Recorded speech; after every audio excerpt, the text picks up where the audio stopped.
es la filosofía posmoderna? La filosofía posmoderna y la posmodernidad son conceptos relacionados pero distintos. La filosofía posmoderna se refiere a un movimiento filosófico y cultural que surge en la segunda mitad del siglo XX, como una crítica y rechazo a las ideas y principios de la modernidad. Los filósofos posmodernos cuestionan las grandes narrativas metafísicas, la objetividad de la verdad y la estabilidad de las estructuras sociales y culturales. La posmodernidad, por otro lado, es un término que se utiliza para describir una condición cultural y social, en la cual la sociedad ha experimentado cambios significativos en sus formas de pensar, percibir y vivir. La posmodernidad se caracteriza por la fragmentación, la diversidad, la fluidez y la pérdida de la confianza de las metanarrativas que explicaban la realidad. En el contexto de la posmodernidad, la filosofía posmoderna se enfoca en cuestionar los conceptos tradicionales de la verdad, la identidad, la objetividad y el lenguaje. Los filósofos posmodernos argumentan que estas ideas son socialmente construidas y están influenciadas por el poder y los discursos dominantes. Se centran en la deconstrucción de los sistemas de pensamiento y en la valoración de la pluralidad de perspectivas y significados.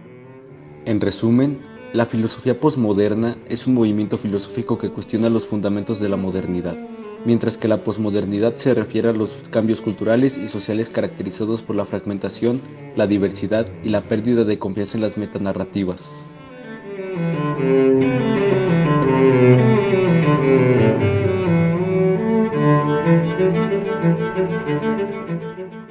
Karl Marx.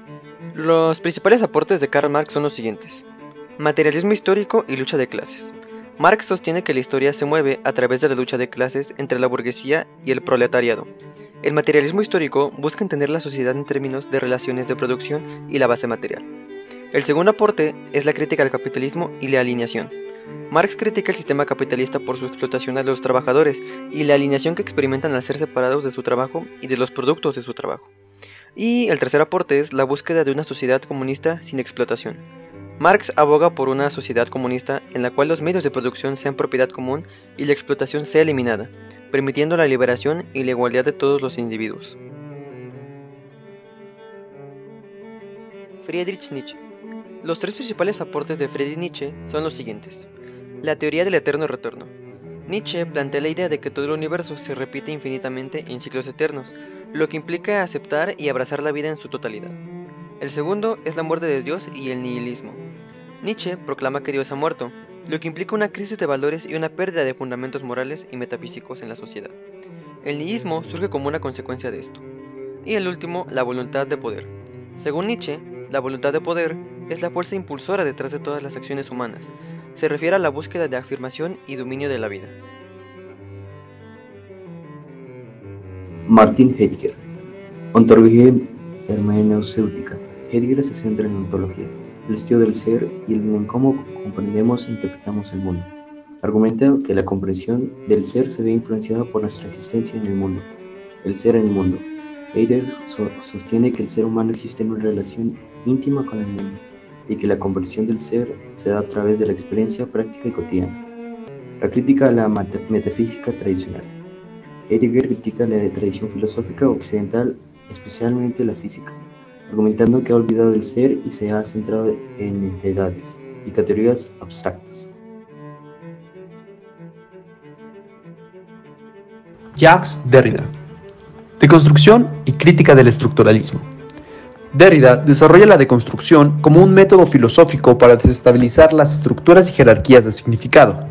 Critica el estructuralismo por su énfasis en las estructuras fijas y su exclusión de lo marginal. La escritura différence. Derrida introduce el término diferencia para destacar que el significado siempre está en proceso de diferir y posponerse. También resalta cómo el lenguaje mismo es una forma de escritura. La deconstrucción del logocentrismo y la presencia. Derrida cuestiona la primacía de la palabra hablada y el logocentrismo, argumentando que el lenguaje escrito y los elementos no verbales también son fundamentales.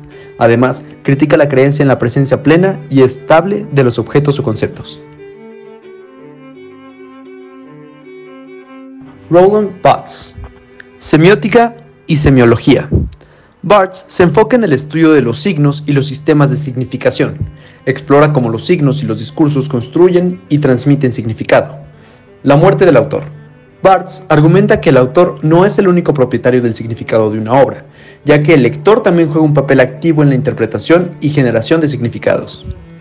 El análisis estructural de los signos y los discursos.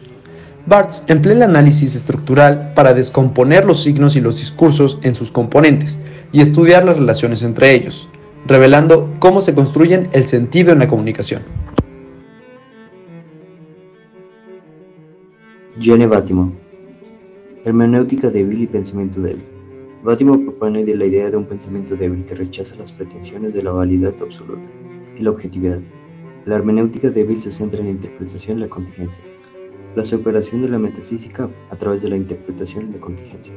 Bátimo argumenta que la interpretación y la contingencia son fundamentales para comprender la realidad y que debemos abandonar la estructura metafísica regidas en favor de la interpretación y la apertura a múltiples significados.